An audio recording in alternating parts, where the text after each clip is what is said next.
All right, well thanks everybody. Thank you for joining. We'll go ahead and get started with the talk today. My name is Daniel Campbell. I'm with Capvidia, and I'm joined today by Trent Stone from GE Appliances, and we're going to talk a little bit about how the Creo MBD tools were used to help power GE Appliances transition on their digital transformation. And we'll talk a little bit about the journey that they've had and some of the processes they've implemented, some of the tools they've used. Before we start, let me give a little bit of background about myself. So my name is Daniel Campbell. I'm the Vice President of the Model-Based Definition business with Capvidia. So my company Capvidia, we are a software tool provider, PTC partner, and what we really focus on is using the model-based definition in your CAD model and finding ways to utilize that downstream. And as you'll see in this talk, we really focus a lot on a lot of the machine consumption use cases as opposed to just kind of more human-readable MBD. Generally, the companies that we work with are the larger OEMs because it's typically the larger OEMs that are the ones that are kind of pioneering the use of model-based definition and really starting to sort of design their processes using MBD and flow it out to their supply chain. And it's been a lot of fun working on this journey of implementing MBD with our customers, especially like what we've had with GE Appliances. Hello everyone, I'm Trent Stone. I'm a senior design engineer at GE Appliances. I work in the digital engineering group. We're responsible for the CAD, CAE, and basically all technical documentation of our product. So I'm going to put in a shameless plug for our brands that we produce. They range from the uncomplicated hot point to the ultra premium monogram. So if you're in the market, take a look at us. So our headquarters are in Louisville, Kentucky. We're in the Appliance Park location, which is a 750-acre industrial park. We have 5 manufacturing facilities there on site. One interesting fact, it does have to have its own zip code, so it's a pretty large location, kind of iconic, as Daniel would say, in the appliance industry. More importantly, we have 1,600 design and manufacturing engineers there, so lots of people to consume this MBD that we're creating. So Daniel's going to kind of give you an overview of what is MBD to us. So I could just kind of start out and so we'll just kind of lay out, I guess, some definitions and some basic ideas about what we're talking about when we talk about MBD and what the point of MBD is. And then then Trent will get a little bit into the specifics of the GE Appliances journey there. So starting with model-based definition. What is the point of model-based definition? I think that the main thing is not to think of MBD as that it's the same thing as a drawing, but you can rotate it. I think it's important to understand that model-based definition really has a scope that should be much larger than that. And I think one of the best ways to think about how to think about model-based definition is to compare it to, or to kind of zoom out and think about how we're doing 2D drawing-based workflows right now. So the way a 2D drawing workflow works is you generate the shape in Creo, then you generate a drawing, you put some projection views of the model onto the drawing, you add annotations onto the drawing, then you print it to a PDF, and you send that PDF downstream to quality or to manufacturing, and then somebody looks at that, they interpret it, and then they type it into some software somewhere. That's the way things are done right now, and if you really take a step back and think about that, it makes no sense. Because that data initially is being digitized by the design engineer when they're creating their drawing. So, where industry is going is that people are getting away from the idea of entering that information initially into the drawing for the purpose of a PDF, and instead enter it directly onto your Creo 3D model. That way, you can have software downstream consume those annotations directly, so that you don't have an engineer reinterpreting that data, re-entering it. The software can consume those 3D annotations directly, just like software is doing right now with the shape information. And so that's where things are going. And so, in other words, it's important to think about what we call the machine-readable nature of this data. How can you make sure that the annotations are entered in such a way that they could be read by software processes? And so Trent's going to talk a little bit about some of the software tools that they have there at GE Appliances. So I'm going to kind of expand on the machine readable because that's really what's important about this. We want to be human readable and machine readable. So and really the true benefit of it is to automate things downstream. And if you're not machine readable, you're not able to automate. So internal softwares that we use, our dimensional variation analysis team, tolerance team, they can consume these annotations, the PMI, that are in our models. They don't have to recreate it. It's time savings there. We have a cost modeling software we use a priori. They're able to also consume the data inside our models to help cost it even better. So softwares are a big one, but also your internal processes. So our PPAP process, we can auto-generate reports from the data through the tool that we get from Capvidia. The capability reports, dimensional reports, all of that. So it's all about automation and downstream to automate these things. That's where you get the true value. And at GE, we had the conversation just in the last meeting with the Lilix or whatever, Lixel, about the viewables.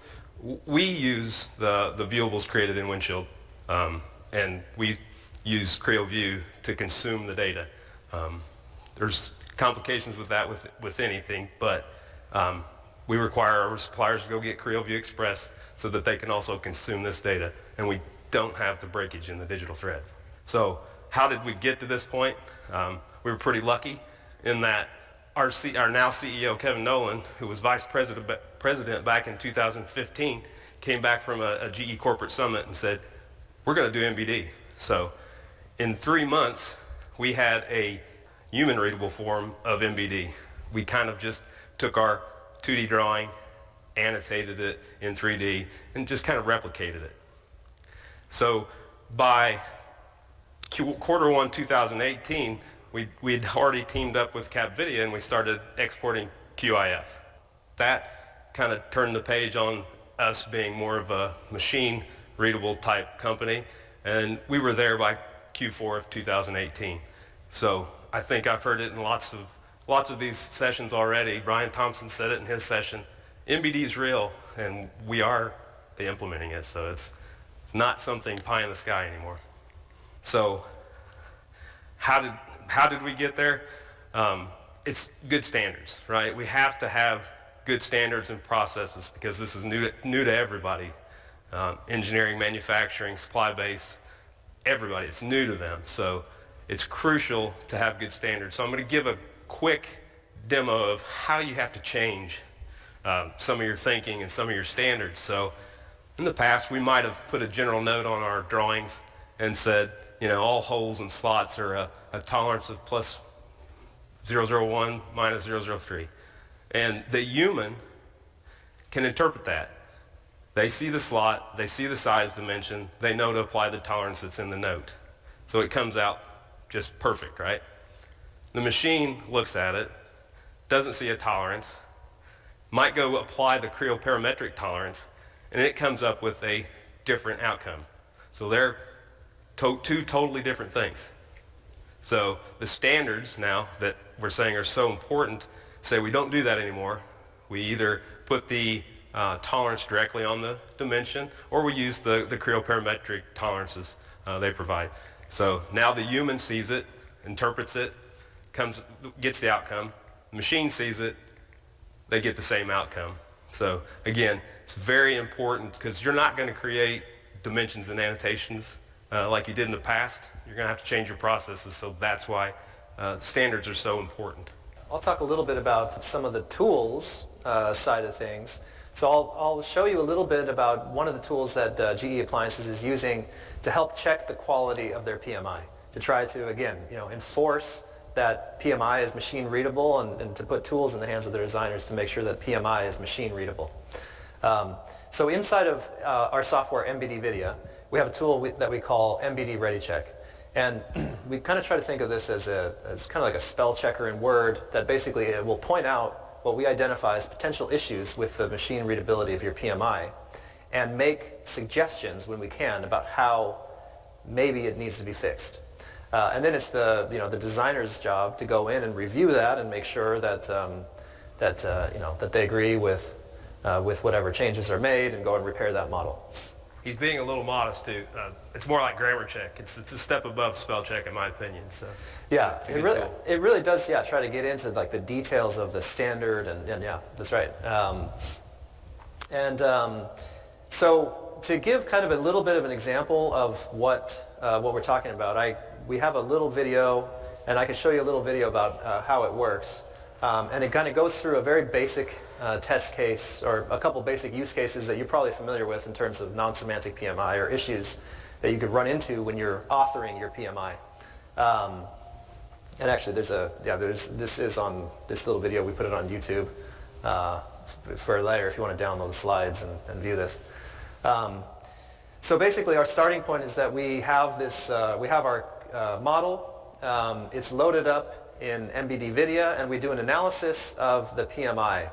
And in this case, we find two annotations that we are highlighting problems with. So they're highlighted in red, and we'll go ahead and we'll look at the first one, which is a cylindricity tolerance. Okay, so we'll look at that cylindricity tolerance. The red highlighted section is what it's currently attached to. And we are highlighting in green what we think it probably should be attached to. So it's a pretty common error. You have an annotation pointing to a model edge instead of actually referencing the surface. So we'll point that out. You can go through, right-click, repair, and then we correct that reference. So now it's correctly referencing that surface. Another classic case is we have 4x size and position, but it only references one object. It does not reference all four objects in the pattern.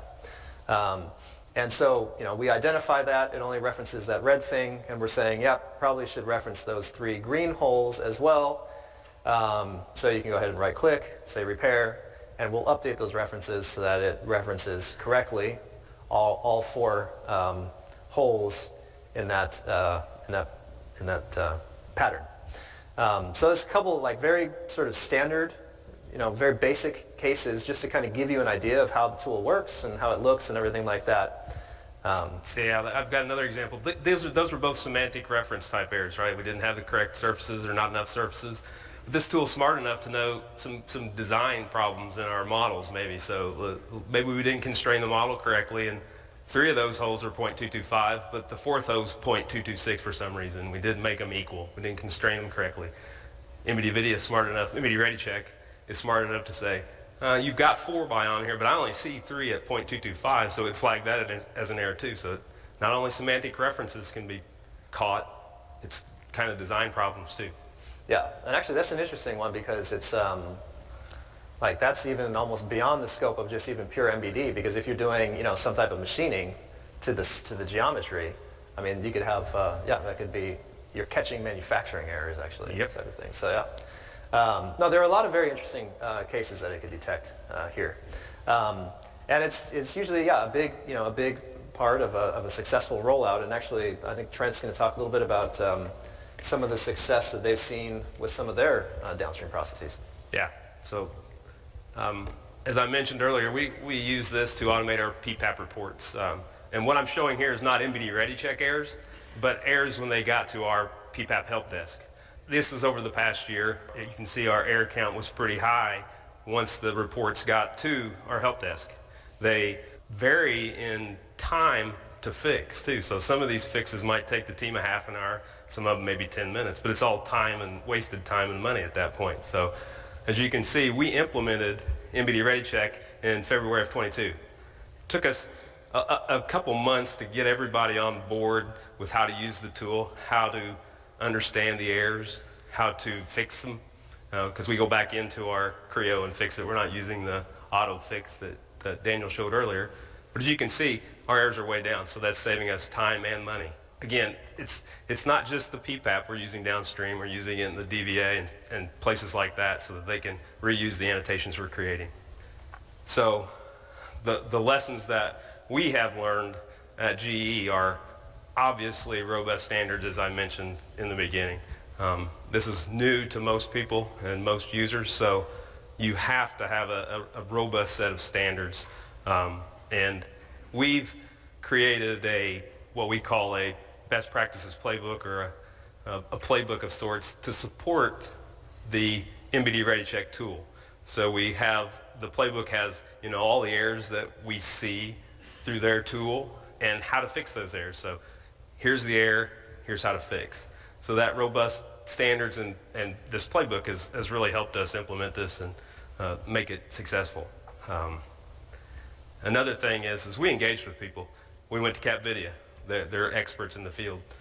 Tech committees, user groups, form relationships with other companies if you can that are already doing this, and that helped us a lot. And I heard this in the last session too, is this is not an engineering only activity. You have to get everybody in the product lifecycle involved. Manufacturing, supply base, it's crucial to have everybody on board with this, or it won't be successful. Yeah. No, I think that's right. And I'll add a couple points there to the end. And these points really is, like we work with a lot of different users, and so we see a lot of the lessons learned from a lot of different types of users in different industries. And I think a couple that I would pull out is, one, that the transition to model-based definition is a journey.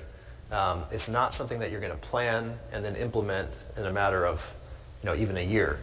It's a journey that takes, a few years, and you want to try to sort of start small, start with certain pilots, identify certain business areas that you want to start transitioning over to MBD, and do it in a piecemeal way.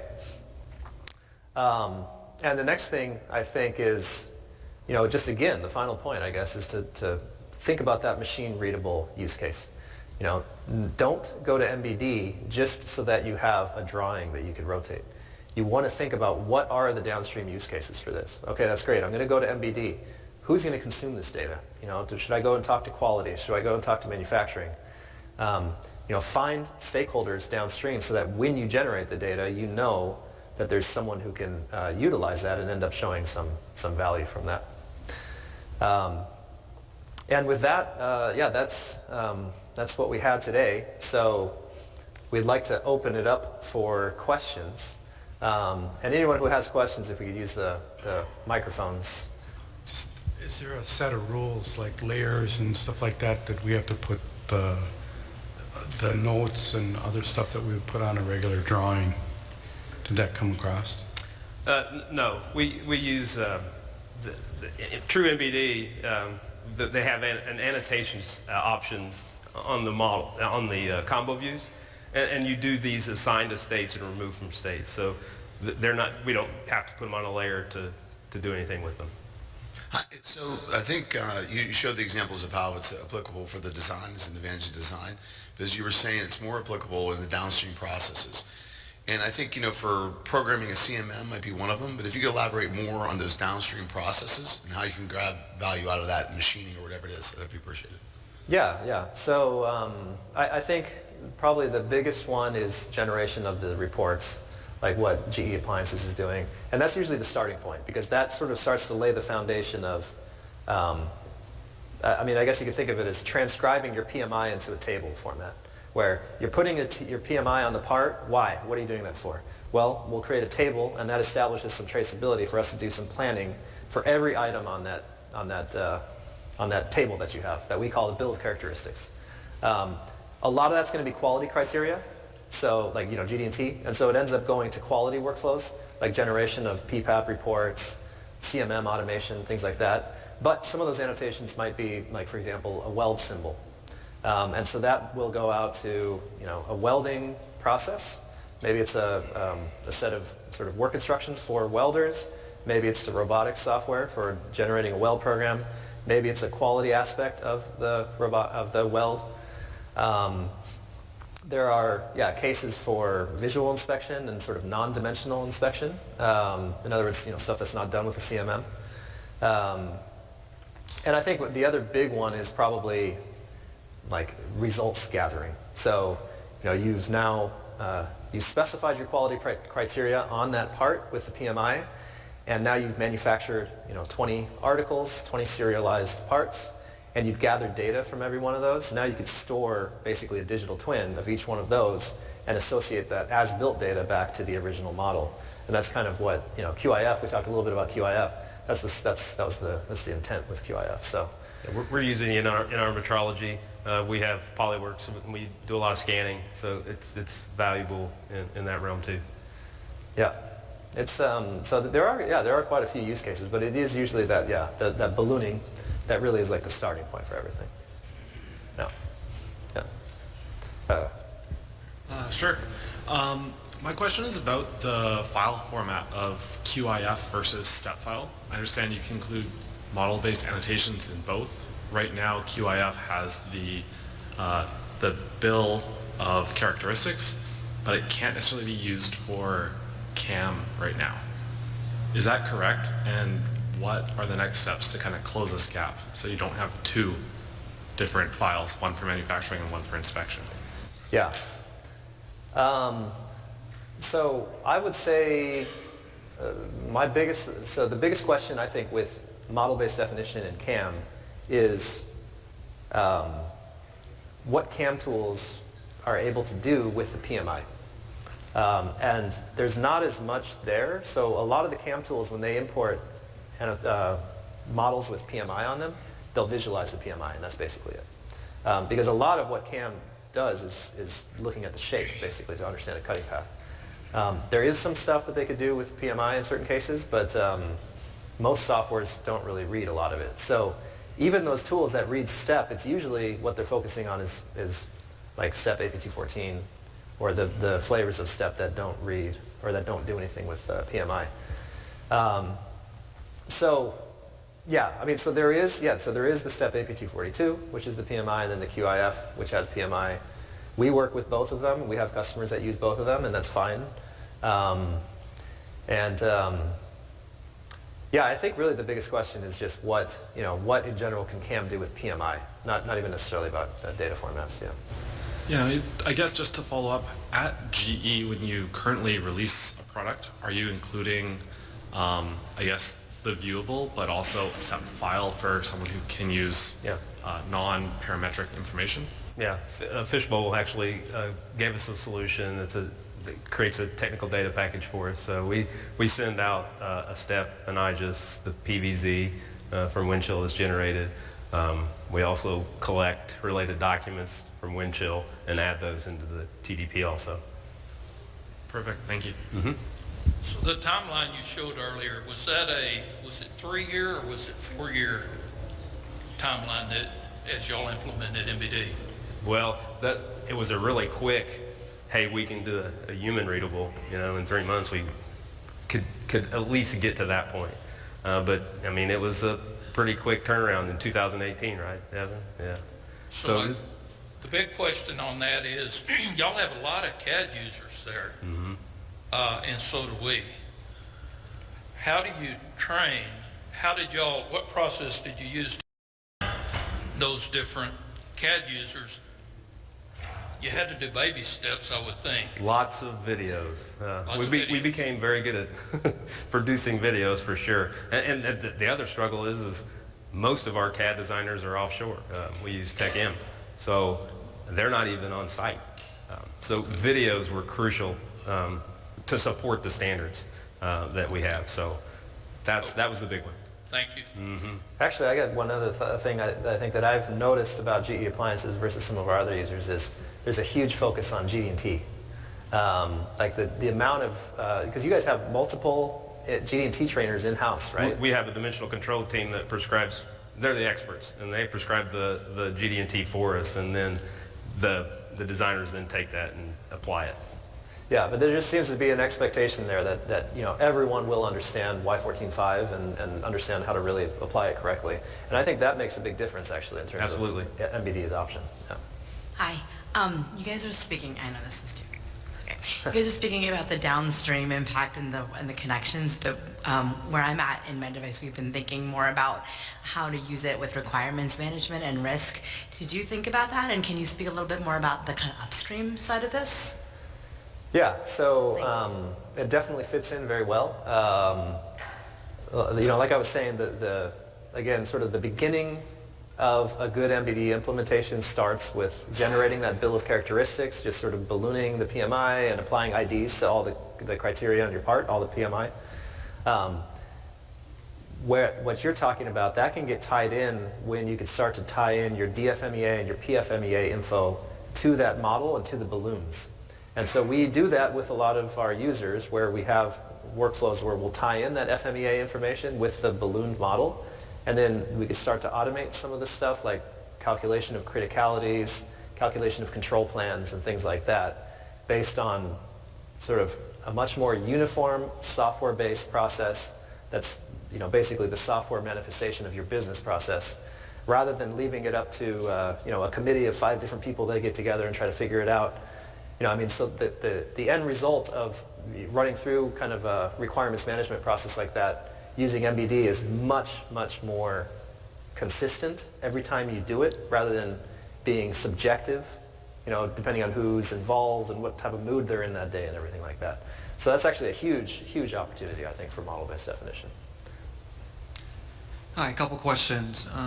One was the MBD check tool. That looked like it was editing the QIF data natively.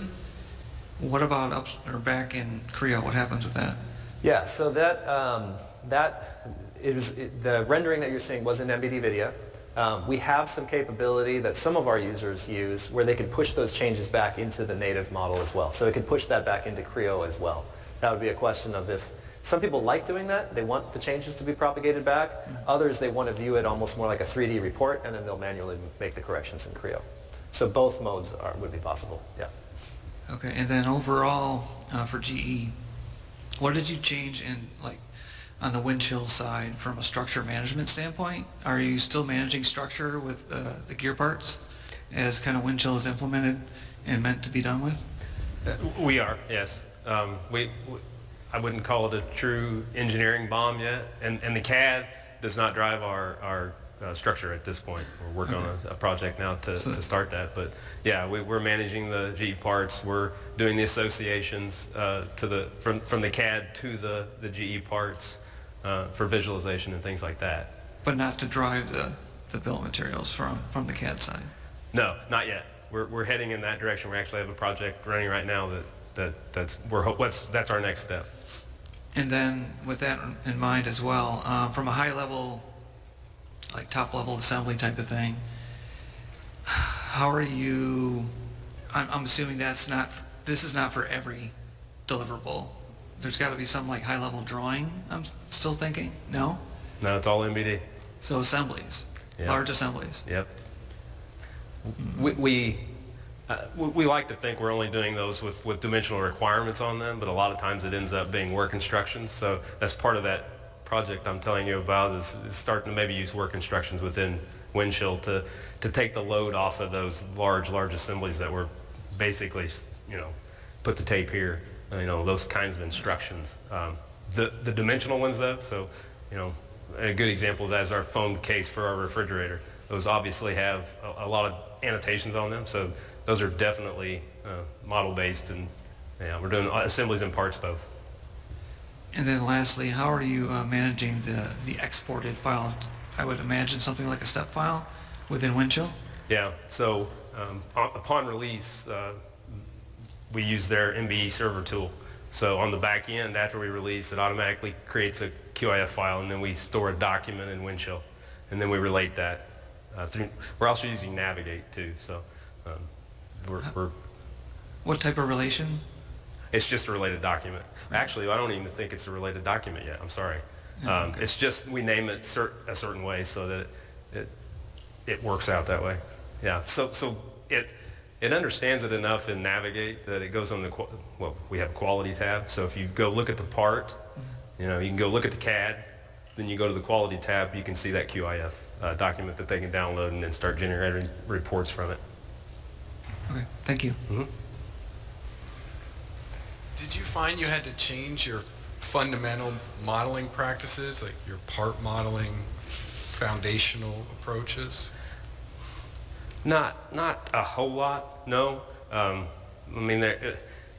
It would be nice to have, the Creo 9 functionality of divide surface and things like that, but even the MBD video tool is smart enough to understand, even though I've created it as one surface and cut it, it's, Creo still sees that as one surface. You could split it if you want, but MBD video is smart enough to understand those kinds of things. So we've not had to alter our modeling, just the annotation side, all the PMI. That has really shifted how we do the work. The machine-readable annotations, can they be added annotations, or do they have to come from the modeling of the geometry for it to work downstream? I didn't understand that one. So, can you? Oh, Yeah. you can use them both, but we create all ours. Okay, so your modeling practices don't have to be as strict, because you don't need all your Absolutely. dimensions. I understand where you're going with that now. Yes, we're not. You can use the driven dimensions, as Mark said, but we're creating everything. It's just simpler that way for us. Thank you. And we're using the standalone style, not the annotation features. So there's even two ways to create the annotations. So that's another decision you have to make. And we decided on the standalone style. Much easier to manage and manipulate. You don't have to go into the feature part of it to manipulate it. How critical was GD&T to the implementation? Would it have worked without GD&T being in play? It would work, but it just doesn't work as well. MBD is really set up for the all-over profiles, the profile of the surface and positioning and things like that. So it allows you to be limited in how you dimension your part. Truly, the limited dimension outlook is how I look at it. It just makes things simpler. And we had a push. I mean, our company had a push to start going to GD&T, and that's why they formed the dimensional control team. And that made it even easier for us to have that team prescribing things for us. But definitely, GD&T is, I would call a must for MBD. I would say part of why it's important actually is if you take a non-GD&T approach to dimensioning a part, you're leaving in a lot of ambiguity. And so now you take ambiguity and feed it into a software workflow, and it just doesn't make any sense. And so it does sort of really encourage a less ambiguous approach to controlling the shape of your part, which is what geometric tolerancing is really about.